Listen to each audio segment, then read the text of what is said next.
menyenangkan hati Tuhan lebih dari segalanya. Disingkatnya hidupku, kesempatan berharga karena anugerah-Mu. Di renungan hati ini, kata dan perbuatan, di semua rencanaku, semua cita-citaku, seturut kehendak-Mu. Engkau ciptakan aku untuk menyenangkan-Mu. Sepanjang hidup ini sampai di sorga nanti, menyenangkan-Mu selalu. Di mana Engkau ada, aku rindu berada. Engkau kesukaanku, batu karang perhentian, tak akan tergantikan.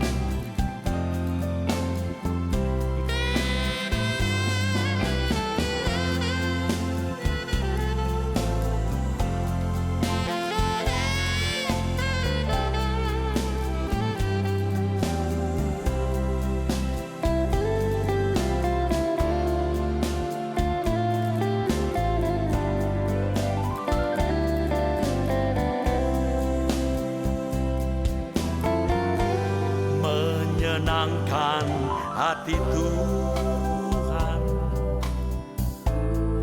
lebih dari segalanya. Disingkatnya hidupku, kesempatan berharga karena anugerah-Mu. Di renungan hati ini, kata dan perbuatan, di semua rencanaku, semua cita-citaku, seturut kehendak-Mu. Engkau ciptakan aku untuk menyenangkan-Mu.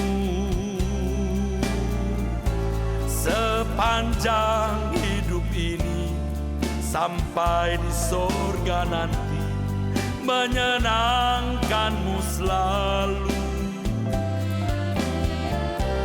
Di mana Engkau ada, aku rindu berada. Engkau kesukaanku, batu karang perhentian, tak akan tergantikan. Engkau ciptakan aku untuk menyenangkan-Mu. Sepanjang hidup ini sampai di sorga nanti, menyenangkan-Mu selalu. Di mana Engkau ada, aku rindu berada. Engkau kesukaanku, batu karang perhentian, tak akan tergantikan. Engkau kesukaanku, batu karang perhentian, tak akan tergantikan.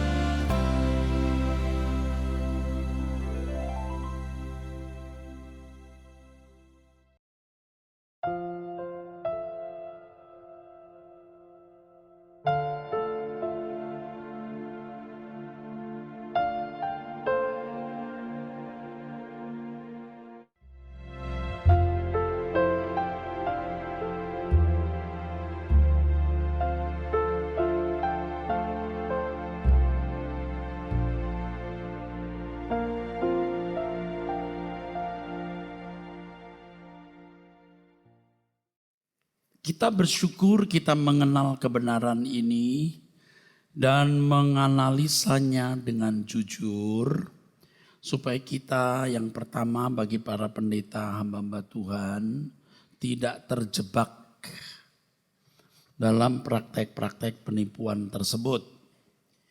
Bagi jemaat jangan terjebak sebagai korban dari penipuan tersebut. Oleh sebab itu sikap kita terhadap mukjizat harus benar. Sebab hal ini bertalian dengan hubungan kita dengan Tuhan. Sikap yang salah terhadap mukjizat akan menempatkan diri kita menjadi salah pula di hadapannya. Sebaliknya sikap yang benar dalam atau menyikapi mukjizat akan membuat kita menempatkan diri secara benar di hadapan Tuhan dan menempatkan Tuhan di tempat yang pantas. Pengajaran dalam dan praktek pelayanan mukjizat dewasa ini kalau tidak disikapi dengan benar bisa menyesatkan. Dan yang paling mengerikan, maksud tujuan keselamatan itu tidak terwujud dalam kehidupan banyak orang. Ketika Alkitab menyebut mengenai Mesias-Mesias palsu, hal itu bukan hanya ditujukan kepada mereka yang mengaku dapat menyelamatkan manusia dari neraka. Bukan hanya ditujukan ke tokoh-tokoh agama di luar Kristen, tetapi juga para pendeta yang menampilkan diri sebagai Mesias konsep orang Yahudi. Jadi seakan-akan si pendeta itu bisa menjadi juru selamat bagi orang lain. Yang orientasi berpikirnya pada pemenuhan kebutuhan jasmani. Seakan-akan pendeta dekat dengan Tuhan, punya hak istimewa. Dia jadi Mesias. Mesias konsep Yahudi. Mesias yang menyelesaikan masalah-masalah pemenuhan kebutuhan jasmani. Kita percaya bahwa Allah yang menjadi Bapa kita memiliki kekuasaan yang tidak terbatas. Dan kita sebagai anak-anak Allah pasti memiliki jaminan pemeliharaan Tuhan itu. Namun bukan berarti kita dapat menggunakan Tuhan sesuka kita sendiri, seakan-akan kita dapat mengatur Tuhan sesuai selera kita. Saya tadi singgung kalau orang Kristen baru yang tidak mengenal kebenaran secara utuh, tidak menghayati kedahsyatan pribadi Allah yang agung, semena-mena menggunakan nama Yesus. Dalam nama Yesus begini, dalam nama Yesus begitu. Tetapi setelah kita dewasa, kita berubah. Kalau belum dewasa rohani, berusaha mempercayai kuasa Allah. Ya biasanya konsep yang dimiliki dalam pikiran bahwa Tuhan itu memang menginginkan kita percaya kuasanya. Semakin mempercayai kuasa Allah, maka mukjizat makin terjadi. Banyak pendeta mengajarkan sesuatu yang tidak melihat konteksnya atau keluar konteks seperti yang tadi saya singgung, perempuan pendarahan dalam Matius 9 ayat 20-21 atau Markus 5 ayat 25 sampai 30. Asal kujamah jubahnya, hantomai, dan artinya sebenarnya to fasten oneself to, adhere to, cling to, mengikatkan diri pada, mematuhi, berpegang erat.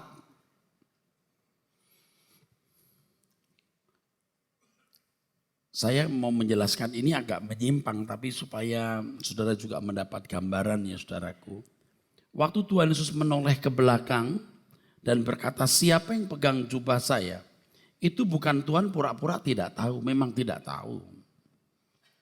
Yang saya pahami ini urusan perempuan ini dengan Allah semesta alam. Urusan perempuan dengan Allah semesta alam yang dalam waktu itu dihadirkan dalam hidup Tuhan Yesus. Ia tidak mengenal siapa Yesus. Yang dia tahu Allah itu kuat menyembuhkan dirinya. Sama seperti perwira di Kapernaum. Dia taunya guru ini sakti. Katakan sepatah kata hambaku sembuh. Tetapi kita tidak bisa menarik ini dalam hidup kita sebagai orang percaya yang sudah mengenal Tuhan Yesus. Bagi orang Kristen yang dewasa tidak mudah memaksa diri percaya pada kuasa Allah. Ia tidak akan memaksa diri meyakini kuasa Allah. Bahkan ia merasa tidak perlu itu. Orang yang masih memaksa diri belajar mempercayai kuasa Allah itu orang Kristen kanak-kanak. Biasanya juga oportunis, mencari keuntungan diri sendiri. Manipulatif, memanfaatkan kuasa Tuhan. Tetapi orang Kristen yang dewasa lebih berhati-hati untuk mempercayai kuasa Allah. Sebab yang dia gumuli adalah mengerti kehendak Allah. Dan segala sesuatu yang dilakukan selalu sesuai dengan pikiran perasaan Allah. Jadi kalau Petrus dan Yohanes misalnya menyembuhkan orang di pintu gerbang Elok dengan mengatakan, emas dan perak tidak ada padaku, tapi dalam nama Yesus kamu bangkit. Jangan saudara ikut-ikutan. Kecuali saudara betul-betul sekelas Petrus dan Yohanes dan punya kepekaan seperti mereka. Bukan tidak mungkin saudaraku. Saudara berjalan dengan Tuhan lalu menunjuk orang sakit lumpuh. Bangun. Betul-betul bangun. Dari pimpinan roh. Tapi pada waktu belum dewasa rohani bisa juga begitu. Bangun dalam nama Yesus. Bangun juga. Dan Tuhan mengadakan itu. Tapi ketika mulai dewasa rohani, dia tidak sembarangan saudaraku. Ingat ya. Bahwa orang yang dikenal Tuhan bukan mereka yang mengalami mujizat. Atau yang melakukan mujizat. Tetapi yang melakukan kehendak Allah. Dalam hal ini bukan berarti kita anti mujizat. Mujizat harus ditempatkan di tempat yang benar. Kita beri kemuliaan untuk kebenaran ini. Kalau kita melihat hari ini banyak gereja-gereja mempraktekkan praktek perdukunan. Asli itu perdukunan. Tetapi praktek perdukunan di sini maksudnya gereja menggelar praktek pelayanan yang mekanismenya seperti yang terjadi dalam praktek perdukunan. Bedanya kalau di dunia sekuler praktek perdukunan umum menggunakan kuasa kegelapan atau setan. Tetapi gereja menggunakan kuasa Tuhan. Gereja menampilkan sosok Yesus. Dan berbekal nama Yesus yang berkuasa. Seakan-akan semua masalah bisa diselesaikan. Ekonomi, kesehatan, bisnis, jodoh, keinginan punya keturunan. Sama kan kalau kedukun kan orang memiliki kebutuhan itu, punya maksud itu. Biasanya juga membawa sajen apakah ayam hitam atau kembang 7 rupa. Ayam hitam itu maksudnya ayam yang kulitnya hitam, bulunya hitam, kakinya hitam, matanya hitam. Dalam kehidupan orang-orang yang kedukun, mereka tidak dukun-dukun tidak mempersoalkan bagaimana hidup mereka. Apakah kerja jujur, apakah bininya 1 atau 5. Yang penting apa yang kau inginkan. Apa masalahmu yang dapat kubantu. Nah ini kalau sampai gereja melakukan praktek ini kan mengkhianati Tuhan. Bagi orang Kristen baru boleh. Karena memang mereka datang kan butuh pertolongan untuk masalah-masalah duniawi. Tetapi setelah jadi Kristen tidak boleh.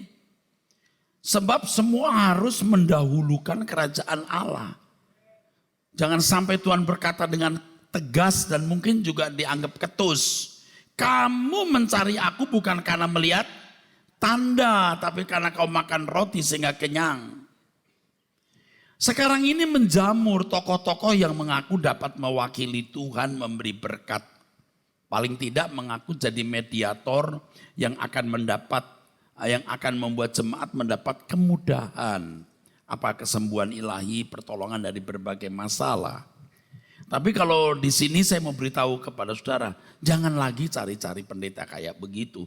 Yuk urusan langsung kepada Tuhan ngapa? Doa 30 menit setiap jam, setiap hari. 30 menit setiap hari. Belajar firman. Temui Tuhan. Mestinya yang digumuli oleh jemaat adalah kebenaran untuk dikenakan. Sehingga memenuhi maksud keselamatan itu, yaitu dikembalikannya manusia ke rancangan semula. Yang titik klimaksnya adalah setiap kita bisa menerjemahkan perasaan Tuhan.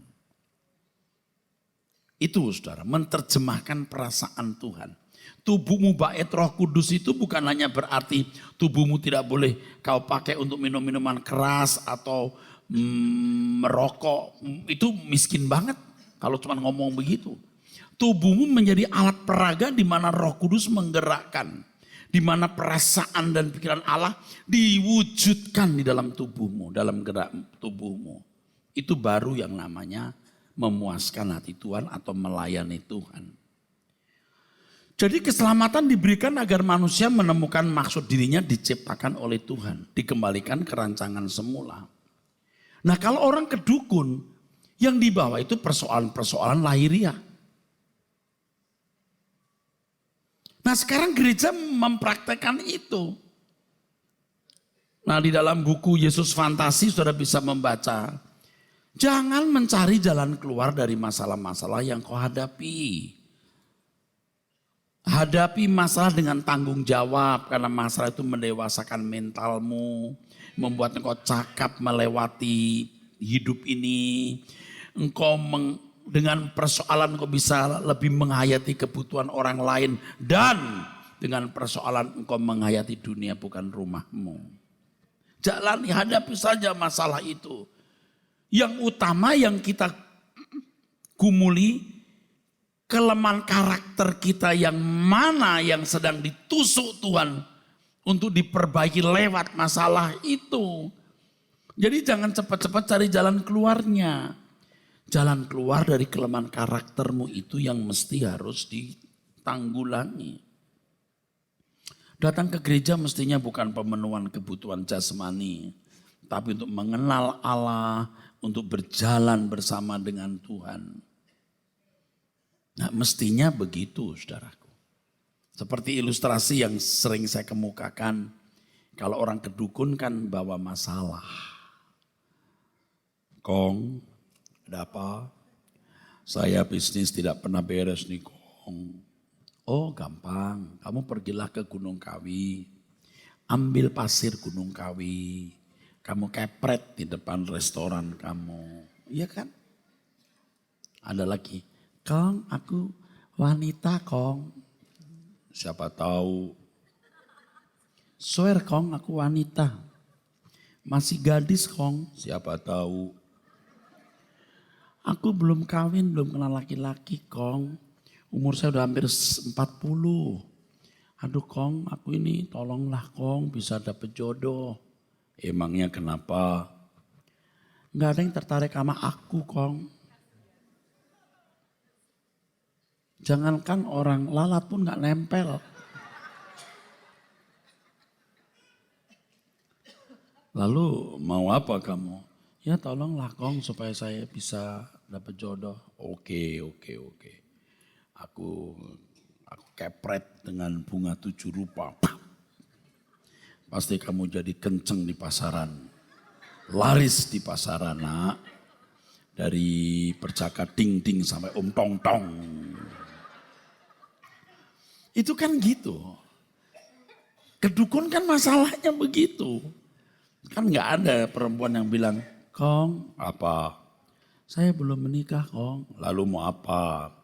Terserah engkau ngapain aku.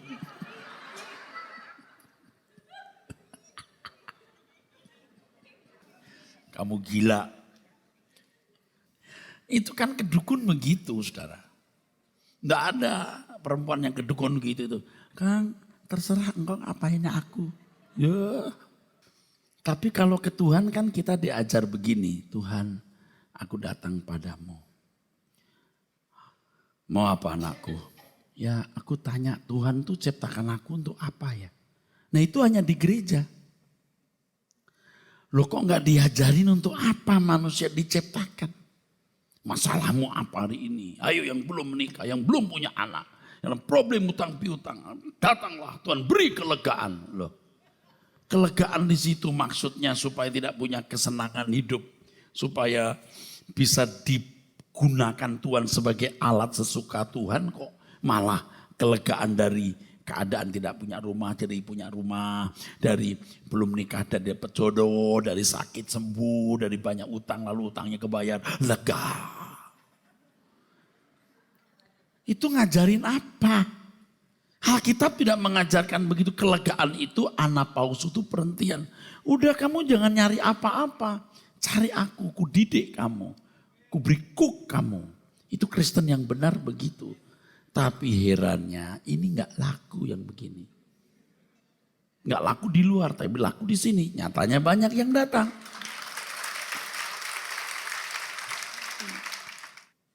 Nah terkait dengan urusan mujizat ini saudara. Ini perbedaan dukun dengan anak Tuhan. Kalau dukun dapat menggunakan kuasa dari kuasa kegelapan kapan saja. Atau cenderung sesuka hati si dukun. Tetapi anak-anak Allah yang dewasa tidak boleh dan memang tidak bisa mestinya menggunakan kuasa Tuhan semaunya. Untuk ini sikap yang benar harus kita miliki terhadap mujizat. Kita harus lebih berharap mengenal Tuhan daripada berharap mengalami mujizatnya. Kalau kita punya persoalan, kita hadapi persoalan. Sakit, pola makan dirubah. Kita olahraga, cari dokter, karena dokter juga dipakai Tuhan untuk itu. Kalau saudara percaya mujizat atau penyelesaian dengan masalah mujizat, ya saudara hubungan dengan Tuhan, tanya Tuhan. Aku boleh gak minta mujizat untuk kesembuhan ini? Diabetes. Nah itu kan memang sudah warisan dari leluhur. Sekarang kamu hindari makanan-makanan yang memicu diabetes. Nah. Waduh Tuhan aku gak mau begitu. Enggak bisa. Kalau kamu nekat ya kamu suntik perutmu tiap kali mau makan. Insulin cus baru makan. Tapi menurut saya mestinya enggak usah begitu. Kenapa? Ya hindari saja makanan yang memicu diabetes tinggi. Gula darahnya naik. Dihindari. Kenapa? Supaya dia menghayati betapa sulitnya hidup ini. Orang bisa makan enak, Anda merasa tidak enak.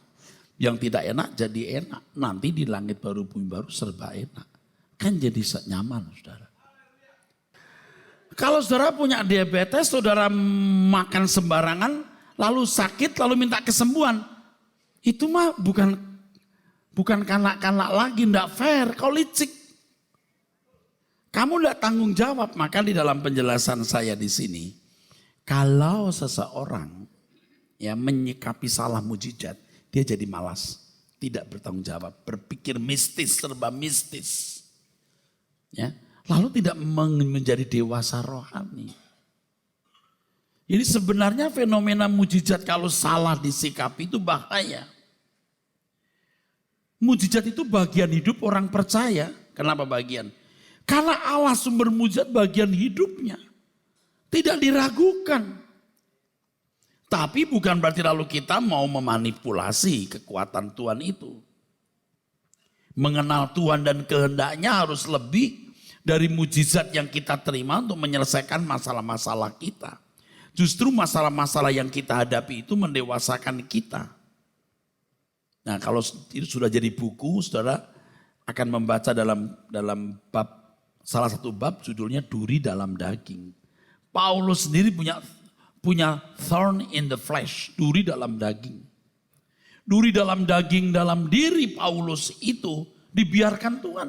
Sudah minta supaya Tuhan mengangkat, tidak. Tuhan bilang, tidak, kasih karuniaku bagimu. Karena kamu jadi sombong kalau nggak ada duri dalam daging ini. Makanya dengan memahami mujizat atau hal mujizat dengan benar, kita bisa bersikap benar di hadapan Tuhan sebagai majikan agung kita yang kita tunduk sedalam-dalamnya. Tidak sembarangan, nyatakan mujizatmu Tuhan, nyatakan.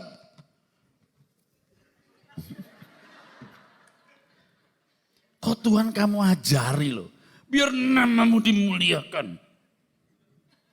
Itu kalau malaikat boleh ngomong, dia bilang gini, Tuhan saya tabok boleh enggak nih? Kemuliaan Tuhan dinyatakan tuh bukan lewat mujizat saja. Untuk orang Kristen baru ya. Tapi biar nama Tuhan dimuliakan melihat perbuatanmu. Itu jelas saudaraku. Nyatakan mujizatmu Tuhan. Padahal dia minta itu supaya dia sedang berkompetisi dengan pendeta lain lebih naik kelasnya. Kan licik manusia itu. Atau berkompetisi dengan agama lain biar tahu Yesus kita kuat. Nah Bapak Ibu Saudara sekalian, mekanisme hubungan harmonis yang tidak pantas dengan Tuhan itu bisa terbangun kalau seseorang berurusan dengan Tuhan karena mujizat. Karena umat tidak rela memperhamba diri, tapi mau memperhamba Tuhan dengan sikap oportunis dan manipulatifnya. Oportunis artinya mencari keuntungan bagi diri sendiri tanpa melihat kepentingan orang lain. Orang yang bersikap oportunis di hadapan Tuhan, orang-orang yang hanya mau memanfaatkan Tuhan untuk kepentingan sendiri. Tidak sadar dia makhluk ciptaan yang hidup hanya untuk kepentingan Tuhan. Sikap oportunis dan manipulatif ini, manipulatif artinya menyalahgunakan ya. Disebabkan ketidakdewasaan dan tidak mengenal Tuhan. Dan banyak orang Kristen yang sesat. Dengan berpikir bahwa Yesus datang itu memang untuk memberi damai sejahtera. Tapi damai sejahtera yang dibangun dari kehidupan yang tidak bermasalah. Kalau bermasalah cepat dapat jalan keluar. Kalau sakit dapat kesembuhan. Kalau punya problem cepat selesai. Enggak. Nah dalam buku Yesus Fantasi saudara akan membaca Yesus datang membawa atau mengizinkan bencana. Karena tidak mungkin zaman baru datang tanpa bencana. Kedatangan Tuhan itu membuat move gerakan yang merubah wajah dunia. Sebelum Tuhan Yesus datang dan membuka meterai, damai, damai. Katanya begitu dalam kitab Sakaria. Tapi begitu Tuhan buka meterai, sut, kuda putih. Yang pegang busur tanpa anak panah. Tidak apa arrow, tapi hanya bow, busur. Itu namanya menang tanpa perang. Siapa itu? Warna putih, Kristen. Yang mempengaruhi dunia ini Kristen. Yang berikutnya pasti ekonomi. Lalu perang. Lalu warna hijau. Ini yang mempengaruhi dunia. Lalu setelah itu tanda-tanda alam. Bencana, tsunami, dan lain-lain. Ekosistem dunia rusak. Itu dalam kitab Wahyu jelas. Aku datang bukan membawa damai. Yang ngomong beliau yang mulia Tuhan Yesus Kristus. Aku datang membawa pedang, makairan, peso besar. Aku melemparkan api, betapa senangnya kalau api itu menyala. Karena zaman baru harus disertai dengan gelombang goncangan-goncangan. Nah ini yang hampir tidak pernah diajarkan orang. Nah kalau orang mendengar sepotong akan berkata, wah gila itu pendeta Yesus datang bawa bencana. Faktanya begitu.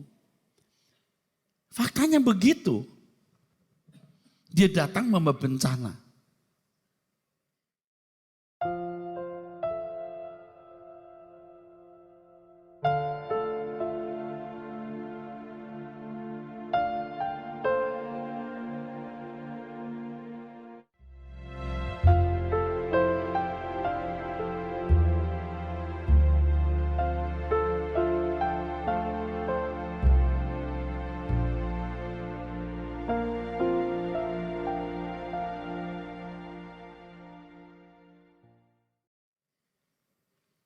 Sebenarnya kalau di terjemahan aslinya itu menjelang zaman baru itu ada penderitaan, itu penderitaan perempuan yang melahirkan. Penderitaan orang perempuan yang melahirkan kan begitu. Dari pembukaan 1, 3, 4, 6, melahirkan. Zaman baru, tepuk tangan. Matius 24 itu very smart. Penderitaan itu sakitnya perempuan melahirkan. Kata yang digunakan itu kata sakitnya orang perempuan yang melahirkan. Dari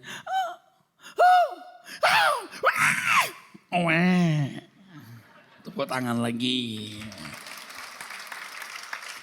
Sekarang dunia lagi hampir begitu. Tunggu tanggal mainnya. Zaman baru. Betul nggak?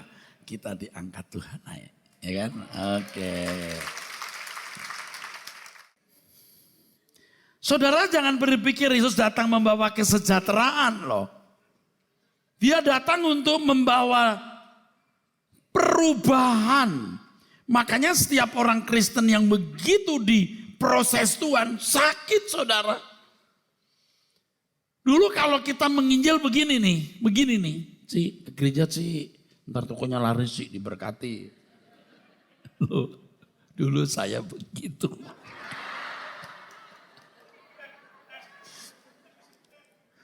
Dulu saya begitu dalam ketidaktahuan. Sekarang bukan terus Ci, ke gereja Ci, ntar bangkrut Ci. Loh, enggak juga, enggak begitu. Ayo kita cari Tuhan Ci, langit baru, bumi baru. Ayo kita dikembalikan ke rancangan semula. Begitu. Nah banyak orang Kristen pikir jadi Kristen itu berarti punya Allah Bapa yang selalu menyediakan mujizat.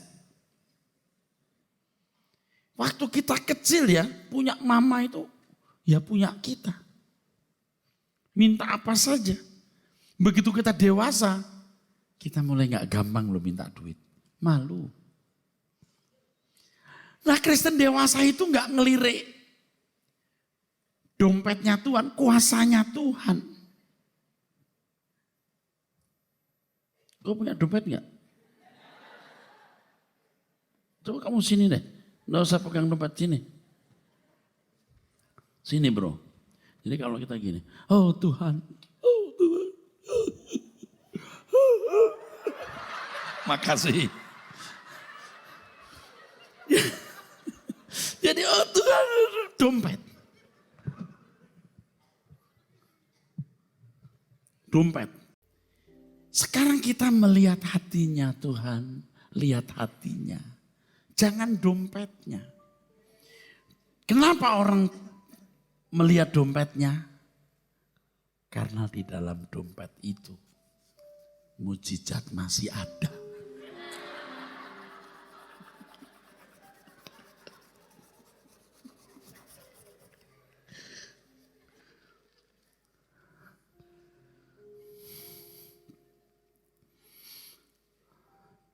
Jangan berpikir Tuhan tuh kalau jadi anak Allah punya Bapa dan mujizat selalu ada. Bro, orang di luar Kristen juga punya masalah sama seperti kita. Sama bahkan lebih besar. Mereka bisa menghadapinya kok. Karena persoalan hidup itu membuat kita dewasa mental. Kita makin cakap menghadapi hidup. Kita memahami, menghayati penderitaan orang lain. Dan menghayati dunia bukan rumah kita. Saudara bisa melihat ya kalau orang itu tidak pernah susah, saudaraku. Coba lihat kalau orang itu nggak pernah susah. Wah, lihat. Tidak bisa mengerti orang lain, saudaraku. Tidak bisa mengerti orang lain. Praktek perdukunan membuat orang Kristen tidak memaksimalkan potensi. Dikit-dikit mujizat. Supaya toko laris gimana ya? Minta diberkati. Mikir dong. Warna lampunya dirobahkah? Pohon di depan ini yang mengganggu pemandangan dipotong lah. WC-nya mesti diperiksa setiap 10 menit lah. Kalau itu restoran. Coba kita lihat bersih nggak tempatnya. Ini kadang-kadang juga ibu-ibu yang punya restoran. Karena sibuk pelayanan. Semua dikasih pembantu. Itu salah loh. Meja mesti bersih, dilap setiap kali. Terus dilihat bagaimana perkembangan. Kalau saudara sendiri yang ada di situ yang senyum kepada pelanggan. Orang juga lebih resep. Jangan pelayanan sampai lupa ngurusin restoran. Kalau saudara punya toko kain, toko baju, saudaralah yang mestinya, ya ini bagus. Kalau yang melayani itu saudara sendiri yang dandannya apik, yang bersih, yang senyum, yang ramah. Biar nggak jadi beli pun lain waktu dia akan mampir. Tapi kalau yang dagang itu saudara punya pembantu yang nggak jelas. Itu baju itu bagaimana? Harganya berapa? Segini. Bisa ditawar nggak? Nggak cocok untuk ibu. Loh.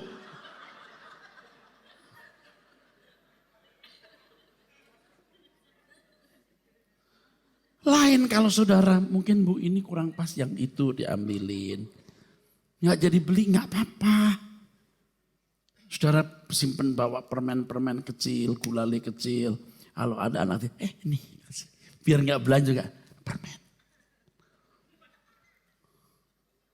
Tapi kalau pegawainya, anaknya rasa, gua pukul nggak boleh rasa. Yang mana bu? Gue hajar lu. Yang mana bu? Si ibu lagi mau beli. Mas lu ngomongin anak gue. Iya bu, anak gak tahu diri botak jelek begini. Wah gak jadi dah. Jadi banyak orang Kristen tidak berkarya secara proporsional bagi Tuhan. Ini kalau pendeta nih. Saya itu berurusan dengan Tuhan. Kan sering tuh kalau mau doa itu kan, kalau mau khotbah tuh doa yang kenceng.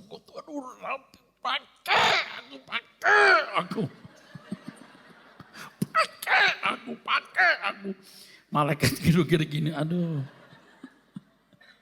Ini orang kok begini amat sih. Kalau mau dipakai itu setiap kata yang kau ucapkan, setiap menit, detik. Jadi nggak usah doa, pakai, nggak perlu. Sepanjang hari dalam kekudusan, sepanjang hari mencintai Tuhan, dalam kesucian. Cukup. Tuhan akan menyertai. Nah banyak orang Kristen tidak memahami tabur tuai. Seakan-akan mujizat itu bisa membatalkan hukum tabur tuai. Biar makan sembarangan.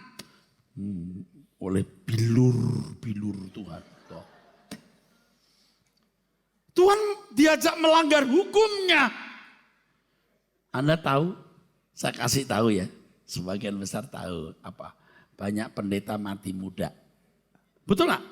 Termasuk pendeta-pendeta besar dulu. Ibu-ibu jaga anak dengan bagus, kena narkoba, nenteng ke gereja. Tuhan mujizat masih ada, sembuh. Nggak boleh gitu bu. You rusak anak ibu 22 tahun. Lalu pendeta suruh berdoa 5 menit dia sembuh. Lu ya. Makanya dari kecil diurus. You bisa ngurus kukumu, kutek. Setengah jam duduk di samping anakmu 15 menit aja kamu gak bisa. Bagaimana? Anak ditinggal kepada pembantu. Jadi roh inem yang masuk. Yuk mesti dampingin dong. Hari ini arisan, besok ada eksibisi apa, besok ada apa. Mujizat masih ada. Nggak boleh. Saudaraku sekalian, jadi orang Kristen yang tidak rajin bekerja juga jangan minta berkat.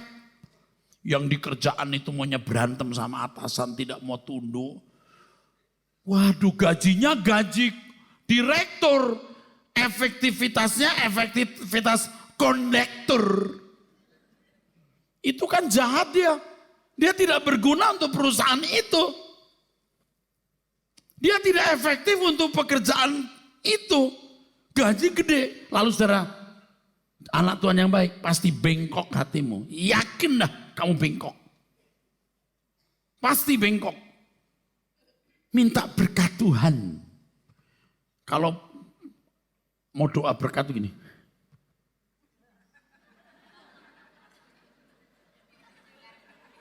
Belimpah-limpah ya, belimpah-limpah. Belimpah-limpah ya, belimpah-limpah. Kerja nggak bener, nggak rajin. Masuk kantor jam 8, 8:04, 9 baru datang. Wah, alasannya macam dari mogok, ban pecah, ada demo, banjir. Wah, loh. Tapi giliran pulang, buru-buru. Kalau gajian rajin datang duluan. Yang begitu kok minta berkat berlimpah. Kamu kerja keras sampai pimpinan itu, waduh, melihat saudara punya kerja bagus nih. Waktu saudara minta pamit mau kerja tempat lain, pimpinanmu berkata, kenapa? Emang kamu digaji berapa sama kepala bagianmu? Oh, saya ganti. Ganti nggak boleh gitu. Kamu naik apa? Oh, mesti naik mobil. Begitu. Tapi kalau saudara kerja nggak bener minta pamit, oh boleh. Kapan? Bulan depan? Nggak usah minggu depan sekalian. Jangan minta berkat Tuhan kalau kau malas. Jangan minta kesehatan kalau kau tidak punya pola makan, pola hidup yang baik. Tuhan, pulihkan rumah tanggaku. Mulutmu tidak kamu jaga. Iya, kalau soal istri ribut, setan-setanin istri. Dasar kamu setan. Si istri, kenapa lu mau kawin sama setan? Wah, udah deh. Dulu gue pikir dulu lu bukan setan, tahu? Lalu kau pikir apa? Bidadari, lalu sekarang kuntilanak. Waduh. Ini mulut nggak dijaga. Laki-laki main plak. Lalu datang ke gereja, Pak Pendeta, ada apa? Mujizat kan masih ada, Pak. Maksudmu apa sih? Istri saya minta cerai, Pak. Mujizat kan masih ada ya, Pak. Maksud lu apa dulu? Katanya. Biar mujizat terjadi, Pak. Istri saya nggak jadi pergi. Oh, nggak bisa. Lihat muka lu tuh pengen pergi terus. Kamu kejam, kamu bengis. Sekarang mau dipulihkan, kamu sumpah, kamu komitmen tidak akan kasar lagi. Orang yang tidak bertanggung jawab tidak mungkin bisa masuk surga sebagai anggota keluarga kerajaan Elohim Yahweh. Orang Kristen yang suka marah, konflik, tidak suka mengalah, tidak jaga mulut, tidak setia kepada tugas, tidak jujur, tidak akan betah di satu pekerjaan dan jangan minta berkat Tuhan, saudaraku. Nah, dewasa ini banyak hamba-hamba Tuhan atau pendeta yang sangat mengingini kuasa Tuhan yang dinyatakan melalui mujizat dalam pelayanan. Berdoa, puasa, seakan-akan mereka bisa minta barter itu. Saya bukan menolak kenyataan orang-orang Kristen atau pendeta-pendeta yang doa, puasa, kuasa dinyatakan. Oh bisa, saya mau tanya sampai kapan begitu berlangsung, buktikan. Pendeta-pendeta hebat yang dulu sampai kapan dia bisa begitu? Enggak lama. Karena itu bukan tujuan. Aduh, saudara saya nggak ngerti deh.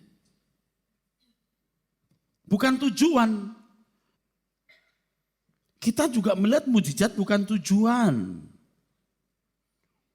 Roh Kudus dicurahkan. Itu kan jelas tanda bahwa Allah hadir di tengah dunia dengan kuasa Roh Kudusnya. Kalau kesucian hidup kita bangun setiap hari, kita mengerti maksud Tuhan apa dalam hidup ini. Mau KKR, mau bikin seminar, semua harus dalam kontrol Roh Kudus loh, bukan mau-maunya sendiri. Nah, di tengah-tengah kompetisi antar gereja untuk menjadi gereja yang paling besar, bukan tidak mungkin ada pendeta-pendeta yang mengingini mujizat. Dengan demikian dia bisa membanggakan diri lebih hebat dari pendeta lain. Gerejanya lebih dahsyat dari gereja lain. Itu tanpa disadari itu bisa menipu kita. Mujizat yang Tuhan lakukan bukan untuk show. Sebab Tuhan tidak berkompetisi dengan agama lain untuk menunjukkan kuasanya. Lagi pula Tuhan bukan Tuhan yang gila hormat. Kalau mau berkompetisi sehat, kelakuan.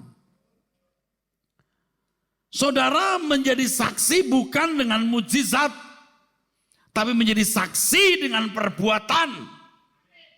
Nah, ini yang Bapak Ibu harus perhatikan. Saya bicara ngalor ngidul ini mesti kesimpulannya sudah dapatkan. Makin jelas. Dan jangan merasa minder kalau tidak mengalami mujizat. Justru kalau bisa Anda merasa elegan jadi orang Kristen yang dewasa. Yang tidak membutuhkan dan menuntut mujizat. Tapi memenuhinya dengan tanggung jawab. Alkitab jelas kok tanda-tanda ini akan menyertai orang percaya. Mengusir setan, berbicara dengan bahasa-bahasa baru, memegang ular dan sekalipun minum racun tidak mati, dan lain sebagainya. Menumpangkan tangan ke orang sakit sembuh. Semeion, petunjuk arah. Jadi mujizat bukan tujuan, tapi petunjuk arah. Yang penting harus tahu hendak dibawa kemana orang-orang itu. Jadi kalau Tuhan Yesus mengadakan mujizat, itu maksudnya jelas supaya dia diterima sebagai berasal dari Allah. Tetapi kalau orang hanya karena mujizat, karena roti, Yohanes 6 ayat 26, jelas sekali Tuhan Yesus mengatakan, kau mencari aku bukan karena melihat tanda. Kamu tidak melihat tanda, kamu buta. Kamu tidak tahu hendak aku bawa kemana kamu. Kamu hanya sibuk dengan mujizat. Nah, dewasa ini banyak gereja seperti itu. Ini dunia sudah mau berakhir. Dunia jahat sekali. Mujizat tidak merubah karakter kita. Mujizat hanya sesaat, temporal, mempengaruhi psikologi kita. Tapi kebenaran merubah karakter watak kita.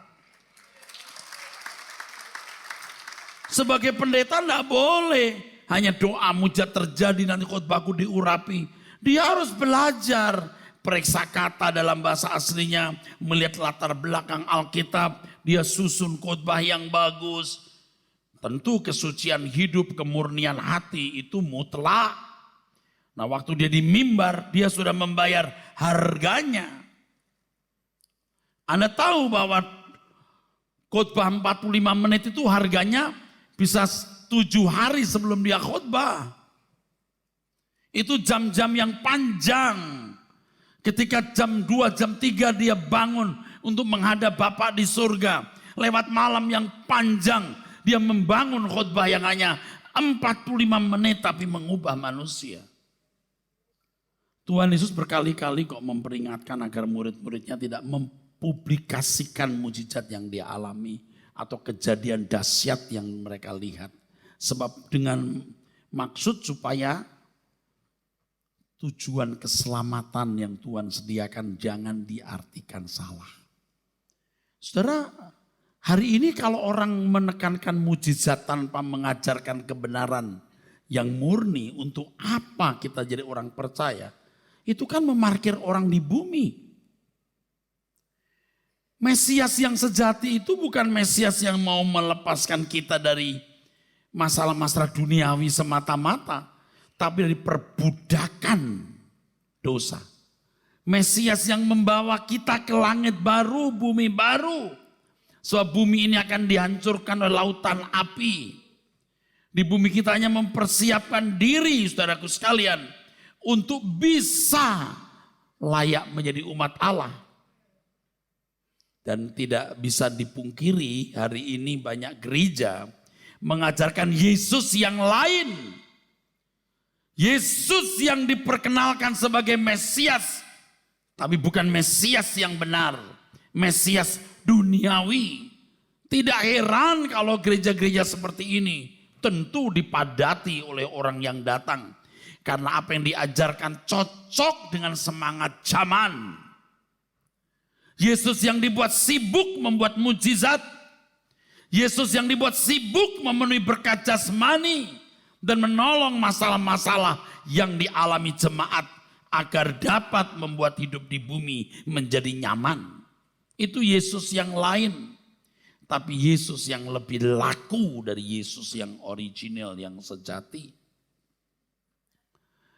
Kalau Yesus ditawarkan demikian, itu Yesus yang diingini oleh bangsa Yahudi yang akhirnya menyalibkan dia.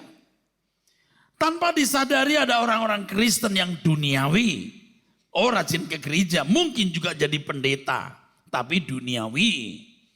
Tanpa sadar dia menyalibkan Tuhan Yesus. Ini sama dengan orang-orang Yahudi yang tadinya berkata Hosana berubah menjadi salibkan dia. Kenapa saudara? Ketika mereka berkata Hosana,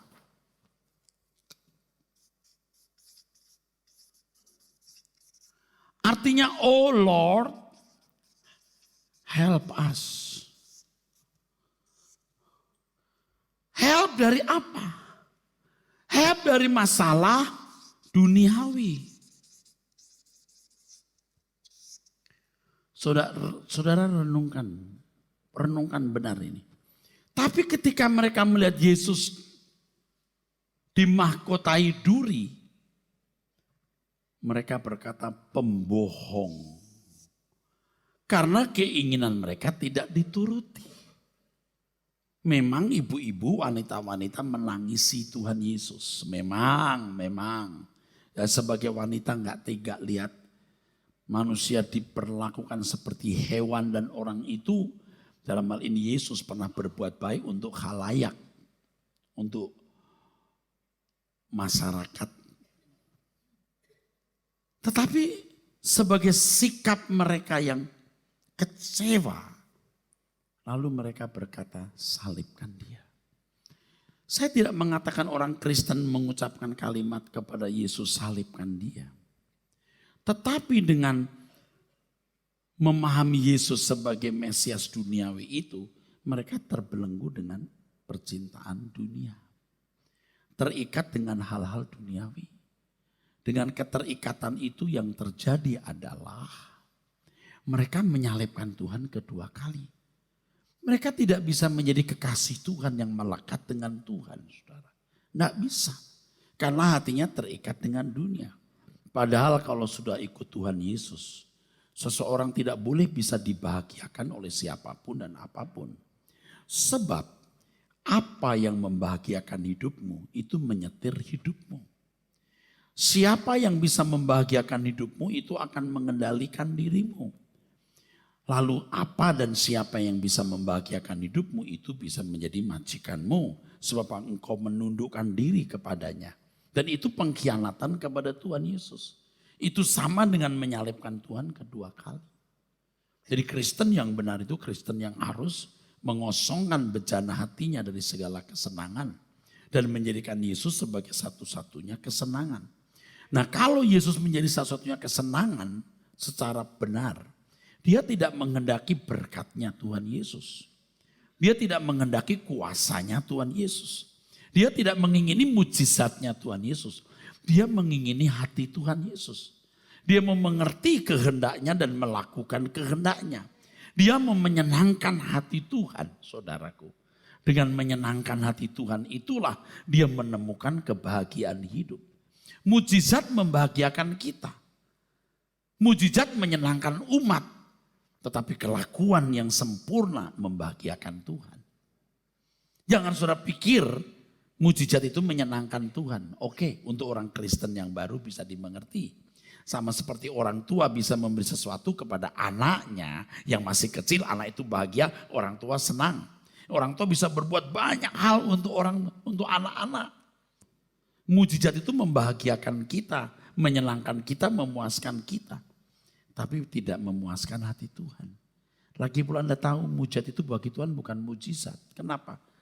Bukan mujizat, nggak ada mujizat bagi Tuhan karena dia mampu melakukannya. Mujizat itu tidak bisa kita urai dengan akal pikiran, Allah bisa mengurai. Jadi nggak ada mujizat bagi Tuhan, bagi kita mujizat. Tetapi kalau kita berubah, itu satu hal yang menyenangi Tuhan.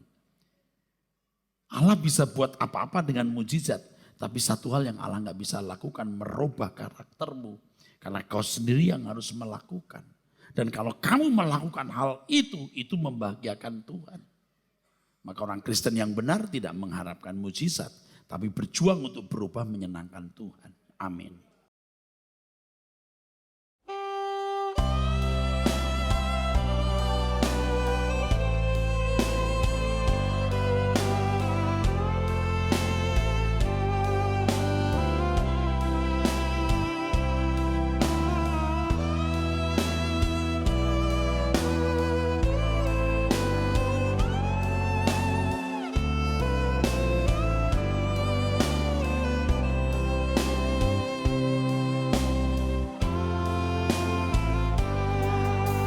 Terasa dunia ini hampa, fana, tiada bermakna. Semua kelabu, yang elok pun semu.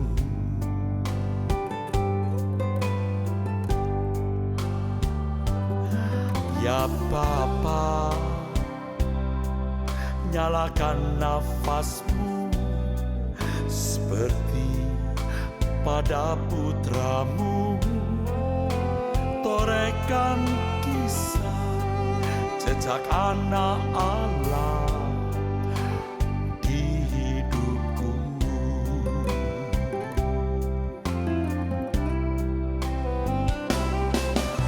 Di hamparan padang kehidupan, ku rajut senyummu. Perjalanan ini walau dalam bara, mengukir permata. Di rengkuhmu rencana jiwaku, tembangkan rinduku. Di tepi kitabku, ku kapai madumu, lakan langit biru.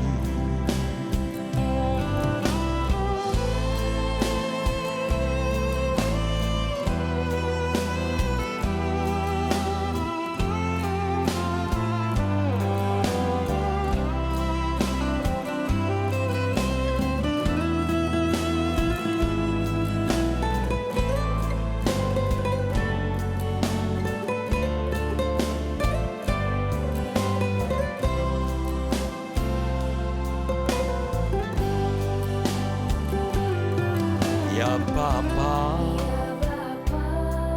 nyalakan nafasmu seperti pada putramu. Torehkan kisah jejak anak Allah